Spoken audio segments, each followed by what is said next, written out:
अस्सलाम वालेकुम। कैसे हैं स्टूडेंट्स? उम्मीद है सब स्टूडेंट्स ठीक होंगे। सॉरी, हमारी वीडियोस तो थोड़ी डिले हो गई थी due to my health problems. तो हमने जहां से हमारे लेक्चर्स रिमेनिंग छोड़े हुए थे, आज से हम वो कोशिश करेंगे कि हम सारे के सारे लेक्चर्स क्या कर लें, कंप्लीट कर लें। आज का जो हमारा टॉपिक है वो है क्या, वो है मेरे पास formula unit. What is mean by formula unit? Formula unit को सीखने से पहले मैं थोड़े बेसिक टर्म्स आपके सामने रखना चाहूंगा।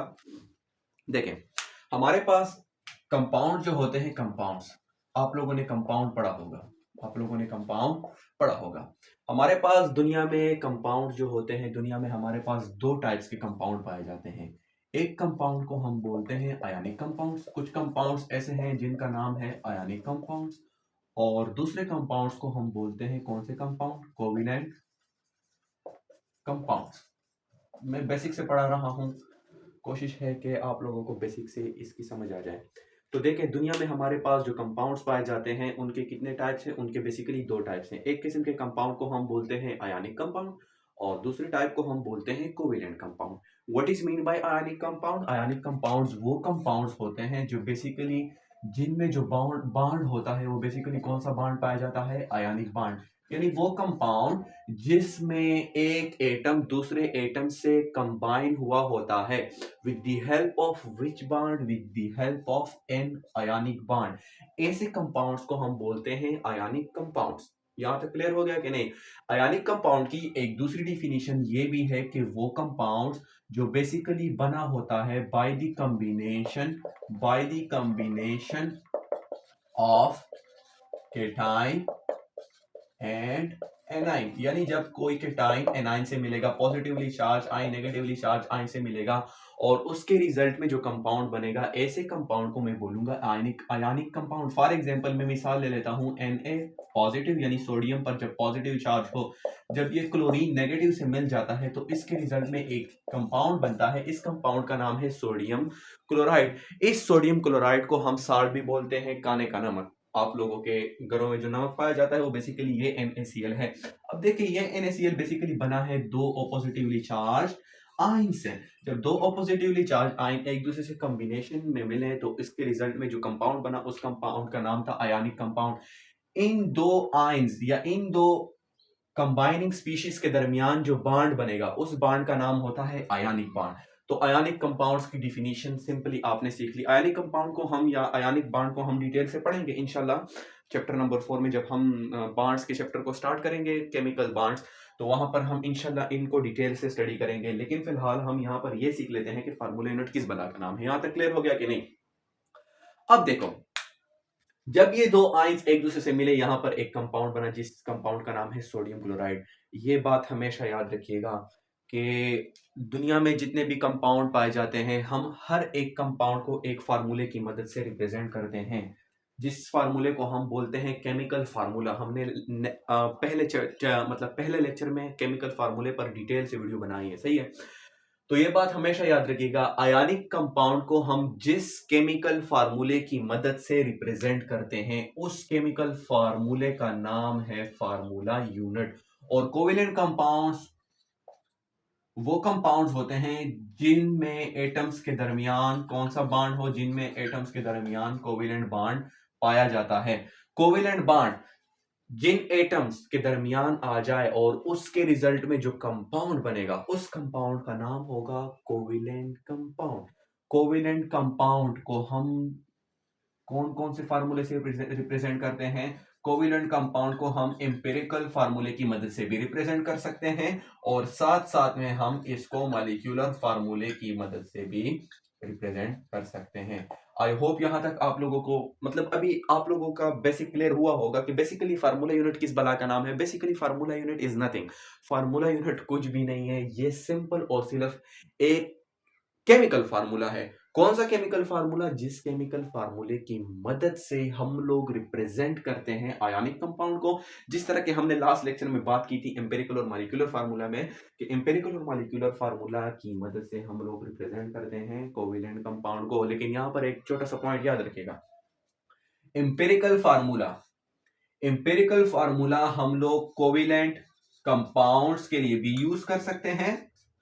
Empirical formula can be used for covalent compound as well as हम एम्पिरिकल फार्मूला आयनिक कंपाउंड के लिए भी यूज कर सकते हैं. तो यहां पर आपने कंफ्यूज नहीं होना. ऐसा ना हो कि आप लोग इसमें कंफ्यूज हुए हो कि नहीं हमें तो सर ने बोला था कि empirical formula is only used for covalent compound. No, empirical formula can be used for both ionic compound as well as it can be used for covalent compound also. यहां तक क्लियर हुआ होगा कि नहीं?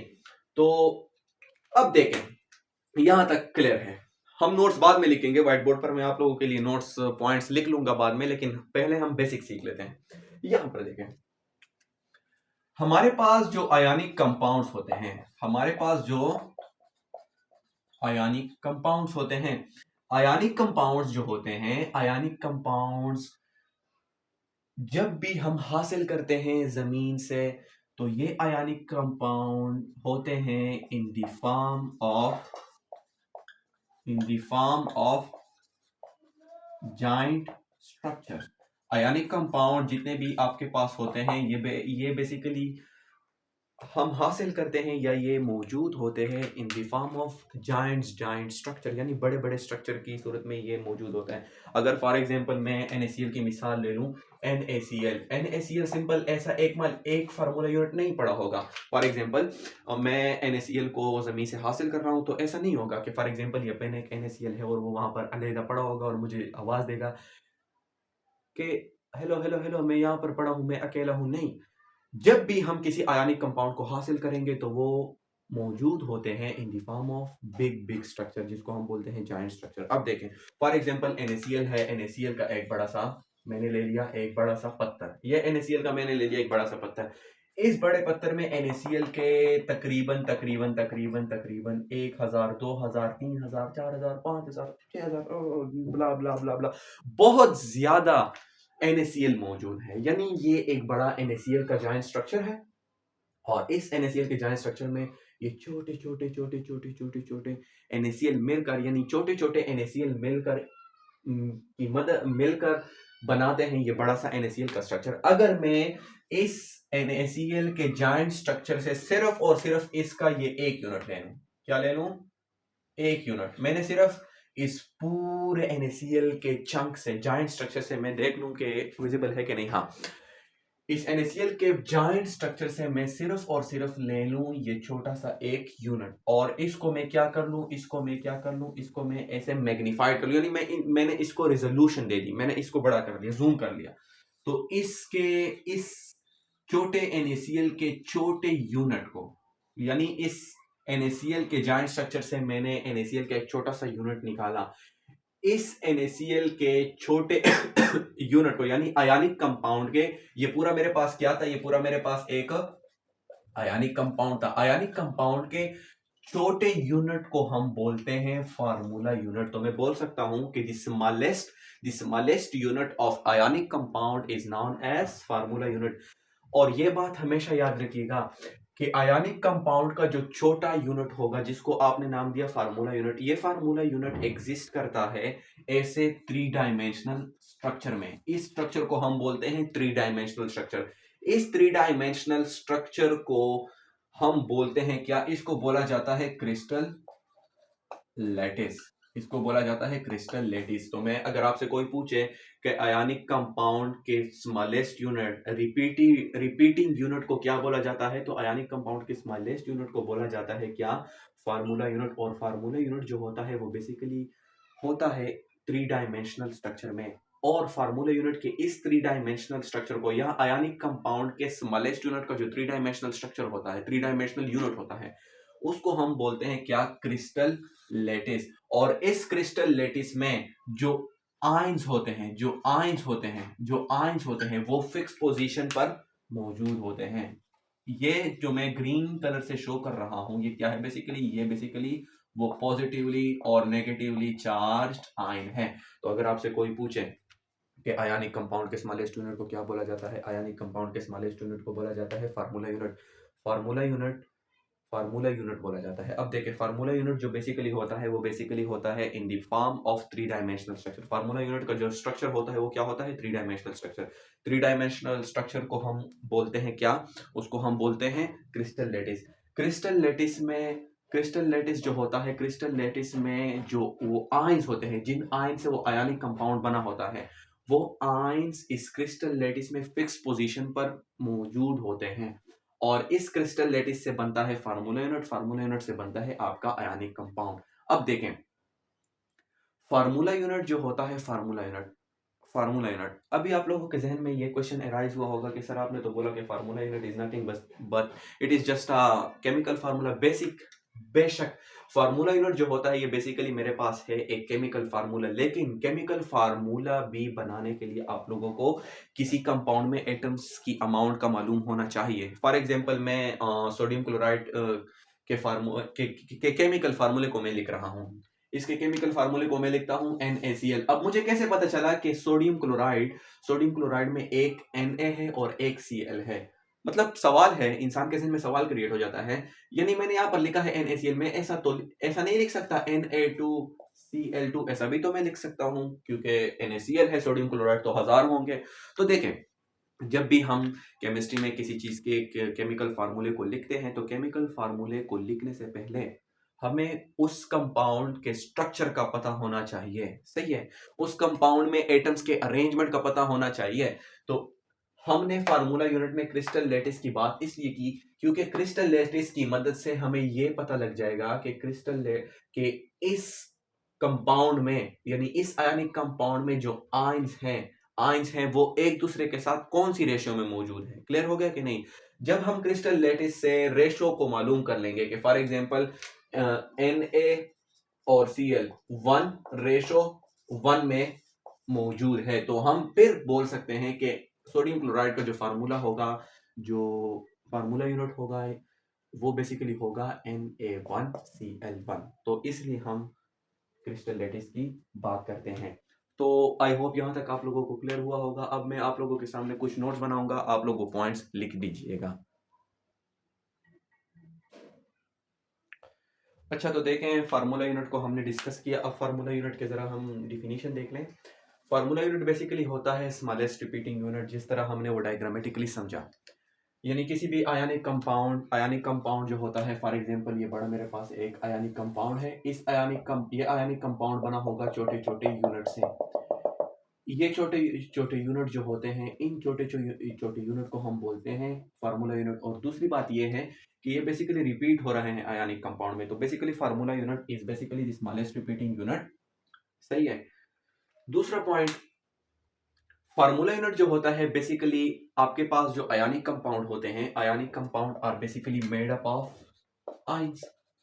अब आयंस यानी positive और negative ion एक दूसरे के साथ जिस रेशियो में कंबाइन हुए हैं, फार्मूला यूनिट हमें वो रेशियो भी बताता है। फॉर एग्जांपल NaCl, अगर मैं सोडियम क्लोराइड को देख लूं, NaCl को देख लूं, Na positive Cl negative, sodium और क्लोराइड जब भी फार्मूला यूनिट यानी आयनिक कंपाउंड में एक दूसरे के साथ कंबाइन होते हैं और उसके रिजल्ट में जब आयनिक कंपाउंड यानी सोडियम क्लोराइड बनता है, तो सोडियम एक क्लोरीन से कंबाइन होता है, उसके रिजल्ट में हमारे पास बनता है NaCl।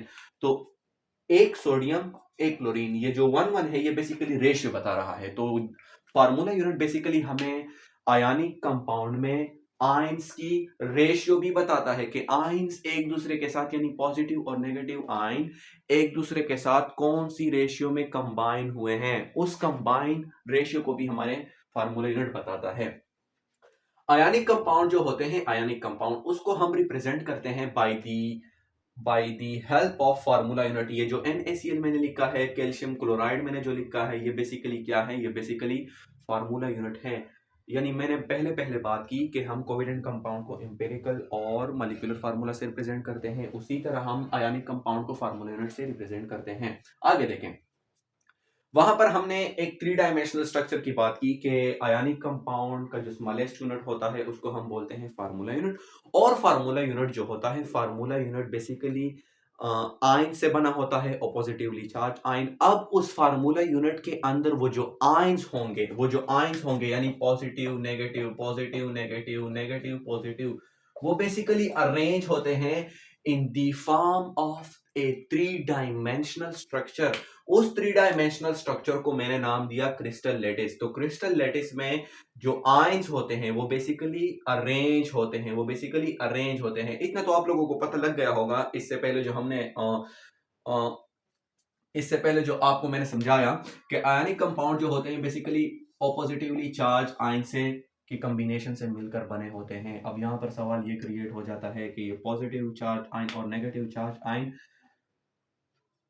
मौजूद कहाँ पर होंगे, ये अरेंज कहाँ पर होंगे। तो बेसिकली ये जो पॉजिटिव और नेगेटिव चार्ज आयन होते हैं आयनिक कंपाउंड में, ये बेसिकली अरेंज होते हैं in the form of three dimensional structure. उस थ्री डायमेंशनल स्ट्रक्चर को मैंने नाम दिया क्रिस्टल लैटिस। एग्जांपल्स हैं NaCl, कैल्शियम क्लोराइड। एक बात यहाँ पर जरा देखने जाए नहीं, यहाँ पर देखने में इस पूरे लेक्चर की समरी आप लोगों के सामने रख रहा हूँ। बातें बहुत ज्यादा हो गई, कुछ बच्चों को समझ आई होगी, कुछ बच्चों के मतलब दिमाग पर बोझ हुआ होगा। तो यहाँ पर देखने में इस पूरे लेक्चर का खुलासा आप लोगों के सामने रखता हूँ, summary. So the summary of this lecture is के फार्मूला यूनिट और कुछ भी नहीं है। Formula unit is nothing. Formula unit कुछ भी नहीं है। फार्मूला यूनिट जो है किसी भी आयनिक कंपाउंड के स्मॉलेस्ट यूनिट को हम बोलते हैं फार्मूला यूनिट। पहला पॉइंट ये हो गया। दूसरा पॉइंट, जिस तरह हम कोवेलेंट कंपाउंड्स को एम्पिरिकल और मॉलिक्यूलर फार्मूला की मदद से रिप्रेजेंट करते हैं, उसी तरह हम आयनिक कंपाउंड को जब रिप्रेजेंट करते हैं तो हम रिप्रेजेंट करते हैं with the help of formula unit. अगर आपसे कोई बोले कि सोडियम क्लोराइड का फार्मूला यूनिट क्या है, तो आप लोगों ने सिंपल ये बोलना है कि NaCl। वो आपको ऐसा नहीं बोलेगा कि सोडियम क्लोराइड का मॉलिक्यूलर फार्मूला क्या है, नहीं, वो आपको बोलेगा सोडियम क्लोराइड का फार्मूला यूनिट क्या है। दूसरा पॉइंट। तीसरा पॉइंट, फार्मूला यूनिट जो है, फार्मूला यूनिट हमें ये बताता है, ये इंफॉर्मेशन प्रोवाइड करता है कि एक आयनिक कंपाउंड में जो आयंस की रेशियो है, यानी एक आयनिक कंपाउंड मैंने लिया, फॉर एग्जांपल ये पेन एक आयनिक कंपाउंड है। ये पेन बेसिकली ये दो आयंस हैं। इन दो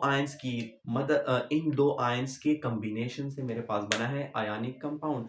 अब सवाल ये है कि ये आयनिक कंपाउंड तो बन गया, मुझे ये बताओ कि इस आयनिक कंपाउंड में केटाइन और एनाइन एक दूसरे के साथ किस रेशियो में मिले हैं, यानी दो पॉजिटिव और दो नेगेटिव मिले हैं, या दो पॉजिटिव दो नेगेटिव मिले हैं, या चार पॉजिटिव एक नेगेटिव मिला है। तो इस कंबाइनिंग रेशियो को भी हमें जो बताता है, इसकी इंफॉर्मेशन जो देता है, वो देता है फार्मूला यूनिट।